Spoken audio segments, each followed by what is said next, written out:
అవును. ఖచ్చితంగా. అయితే మనకి ఈ మెంటల్ అనగానే మీరు టాబూ అన్నారు. అది పర్ఫెక్ట్ స్టేట్‌మెంట్. అంటే జనాలు ఏమనుకుంటారంటే సైకలాజికల్ ఇష్యూ అంటే వీడు పిచ్చోడయిపోయాడు. లేకపోతే వీడు ఇంకేదో అయిపోయాడు. బట్ తెలియకుండానే మనం అందరం గూడా స్ట్రెస్, డిప్రెషన్, యాంగ్జైటీ వరల్డ్‌లో ఉన్నాం.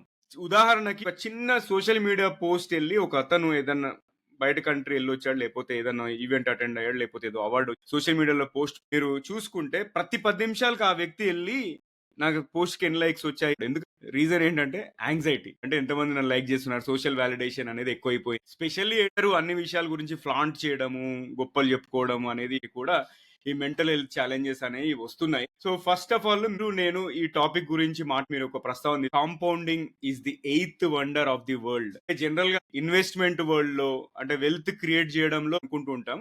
బట్ అది మెంటల్ హెల్త్ కూడా అప్లికేబుల్ అని చెప్పి మన రీసెర్చ్ లో తెలిసి అంటే ఇన్వెస్ట్మెంట్ ఎలాగైతే ఎక్స్పోనెన్షియల్ గా గ్రో అవుతాయో టైమ్ టు టైమ్, అలాగే ఈ స్ట్రెస్ అనేది కూడా కాంపౌండ్ అవుతూ ఖచ్చితంగానండి. మనం ఇప్పుడు తెలుగులో మాట్లాడుకుంటున్నాం కాంపౌండింగ్ ఇంట్రెస్ట్ అంటే చక్రవడ్డీ.